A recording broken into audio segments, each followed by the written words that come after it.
ជ្រះថ្លាជាមួយនឹងការសូត្របទលើកទង់ព្រះពុទ្ធសាសនាតទៅសូមអនុមោទនា តងជ័យណា អូមើលតងជ័យឆោពណ៌រាំងសីដែលមានរាំងស្មៃភ្លឺស្រស់ល្អខៀវលឿងក្រហមព្រមទាំងពណ៌សហងស្បាតនឹងពណ៌ដ៏ភ្លឺភ្លេចប្រទិញតូចធំបានស្ម័គ្រស្មាគមជំនុំគ្នាច្រើនអណែកព្រមយករក្សស្មីព្រះពុទ្ធគូត្រេកប្រសាគុណពេកក្រៃតន់ឡងធ្វើជាសញ្ញាទុំជ័យសាសនានៃសម្ពុទ្ធធំចំបងចូលយើងរាល់គ្នាយកចិត្តចាំចងនឹកដល់ព្រះអង្គជាអម្ចាស់ទួងជាតិផ្សេងគ្នាក៏ត្រូវដឹងថាសុទ្ធសឹងតែជាពុទ្ធសាសនាឬមានសាមគ្គីទាំងក្មេងទាំងចាស់ប្រឹងប្រែងឲ្យណាស់គ្រប់គ្នាសូមសាសនាពុទ្ធកុំកើងខ្ពស់ផុតរុងរឿងវិសុទ្ធថ្លៃថ្លាហើយមានជ័យជោគផ្សាយពេញលោកាដោយជន់ជ្រះថ្លាច្រើនសែនលានមានចិត្តស្នេហាគោរពបូជាចំពោះព្រះធម៌ដ៏កល្យានទាំងមនុស្សទេវតាស្នេហាគ្រប់ប្រាណប្រាថ្នាចង់បានសេចក្តីសុខយើងខាងរំជាតិនាំគ្នាថ្មីគ្មានកាន់ធម៌នឹងបានផុតទុក្ខរួបរួមសាមគ្គីពីនេះទៅមុខយើងនឹងបានសុខក្សេមក្សានត្រានព្រមព្រៀងប្រព្រឹត្តកាន់ធម៌សច្ចរិតឆ្ពោះទៅកាន់ឋាននិព្វានជាទីផុតទុក្ខបានសុខក្សេមក្សានជាតិយើងនឹងបានសោយសុខខាអនុមោទនាចង់ដឹងថាអត្តន័យនៃកំណើតឆោភ័ណ្ឌរាំងសីយ៉ាងណាដែលយើងបានបង្កើតទៅជាទុំមានពណ៌6អត្តន័យនោះដើមហេតុកាត់មកពីអ្វីខ្ញុំកណ្ដាអាត្មានឹងបានរៀបរាប់ខ្លីៗប្រគេននឹងចែកជូនដល់ពុទ្ធបរិស័ទឲ្យបានជ្រាប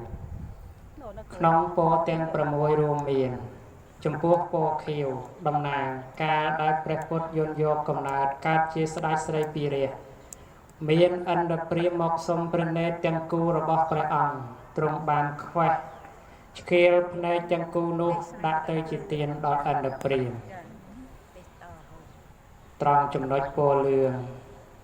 តំណាងកាលព្រះអង្គយន់យកកំណើតកើតជាវិជ្ជាបណ្ឌិតមានព្រះអនិមិត្តធ្វើជាទងមកសុំសាច់ព្រះអង្គដើម្បីបិទបំពេញព្រះពុទ្ធបដិមាដែលខ្វះខាតក្នុងការនោះបណ្ឌិតព្រះពោធិសត្វបានអាសាច់របស់ខ្លួនឲ្យជាងទងមកធ្វើទៅជាឆ្នៃមកប្រើបំពេញក្នុងចន្លោះនៃការខ្វះខាតចំណុចទី3ពណ៌ក្រហមតំណាងការព្រះអង្គយន់យកកំណើតកើតជាមាណពឈ្មោះបទុមកុមារមានមេដាត្រូវពោះចិត្តមរណាហើយត្រូវគ្រូពេទ្យប្រាប់ថាមានតែឈាមចេញពីបេះដូងប៉ុណ្ណោះរបស់មនុស្សទើបអាចដើម្បីព្យាបាលជំងឺបែបនេះបានក្នុងពេលនោះបទុមកុមារសុខចិត្តបូជាបេះដូងរបស់ខ្លួនដើម្បីបិទពឹសពោះដែលខំមេដាឲ្យមានជីវិតរស់ឡើងវិញពណ៌ទី4គឺពណ៌សតំណាងកាលព្រះអង្គយន់យកកំណើតកើតជាព្រះវេស្សន្តរហើយបានឲ្យដំរីសបច្ច័យនគេនជាទានដល់ពួកព្រាហ្មណ៍ពណ៌ទី5គឺពណ៌ហង្សបាតតំណាងកាលព្រះអង្គយន់យកកំណើតកើតជាវិជ្ជាធម៌មានយៈចាប់យកមេដាទៅវិជ្ជាធម៌ក៏អាសាច់របស់ខ្លួនឲ្យយៈបរិភោគដើម្បីលុះមេដាយកមកវិញពណ៌ទី6គឺពណ៌ផ្លេកឬក៏ពណ៌ចម្រុះតំណាងការព្រះអង្គយន់យកកំណើតកើតជាសត្វទន្សាយមានអន្តព្រាមកសុំធ្វើជាអាហារក្នុងពេលនោះព្រះអង្គសក្តិបណ្ឌិតបានឲ្យសាច់របស់ខ្លួនដោយឲ្យទៅអន្តព្រាក្នុងពេលនោះសេចក្តីទាំងស្រុងយ៉ាងណាសូមប្រកាសណាព្រះថេរានុត្តរៈគ្រប់ព្រះអង្គញាតិញោមពុទ្ធបរិស័ទទាំងឡាយស្ដាប់ក្នុងការសូត្រហើយនឹងប្រឡែងនៅពរនីមួយក្នុងតំណាងពេញប៉ោងទាំង6ពរសូមអនុមោទនាសាធុសាធុសាធុអូខៀវកាលឆ្កៀលព្រះនេត្រាឲ្យអន្តព្រាមណាកាលជាស្ដេចនាមស្រីពីរៀងចង់សម្រាប់ឲ្យបានសារពេចសង្ស្ដាចាពលឿងកាលសាច់ធ្វើមានបាត់លន់អង្គព្រះពុទ្ធបណ្ឌិមាព្រះអិនជាជាងឆ្នៃរចនាថ្វាយពរសាធុការពេញផែនដីក្រហមជាពរឈាមបេះដូងស្កាស្គៀលពីទ្រូងដោយគ្មានថ្មីបាត់បឹងពួងខាំព្រះជនីគង់រួមជីវីជាស្បាយទៅពសឲ្យទៀនដំរីសមង្គលបបមានឆ្អិនឆ្អៅត្រូវរៀងបណ្ដេញមិនឲ្យនៅព្រមទាំងកូនចៅភរិយាណា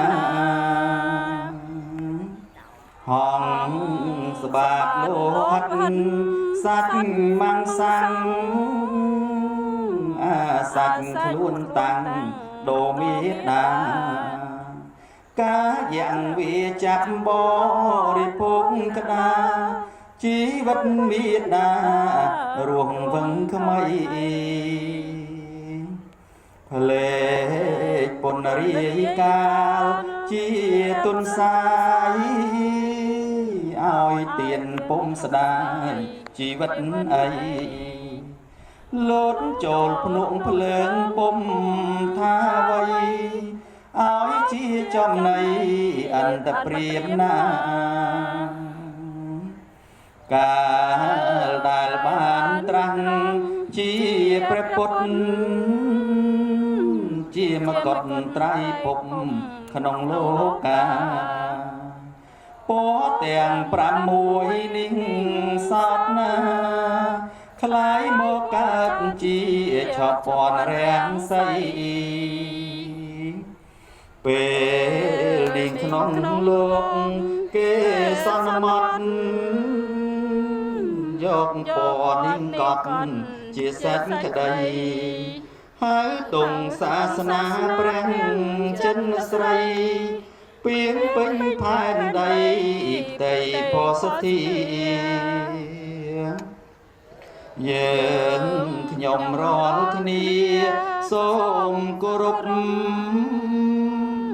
វន្តាចំភព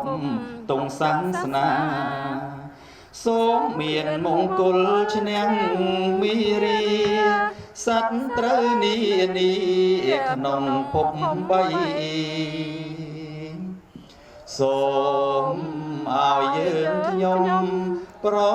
ញាប់ដល់ដើរកាត់តាមផ្លូវទៅបុរីជាឋានបរមសុខសួស្តីដោយព្រះបារមីនិព្វានសូមអនុមោទនាគណៈសូមអរគុណបងតែអរតនិមន្តលោកចាស់ញាតិញោមពុទ្ធបរិស័ទសម្រួលព្រះកិយាបថនិងអរិយាបថដើម្បីបានកិច្ចបន្តក្នុងការនមស្ការសូមអរកាយថ្វាយបង្គំចំពោះព្រះបរមធាតុចំពោះព្រះត្រៃរតនចេតិយគ្រប់ព្រះអង្គគ្រប់គ្នាកាយវន្តនី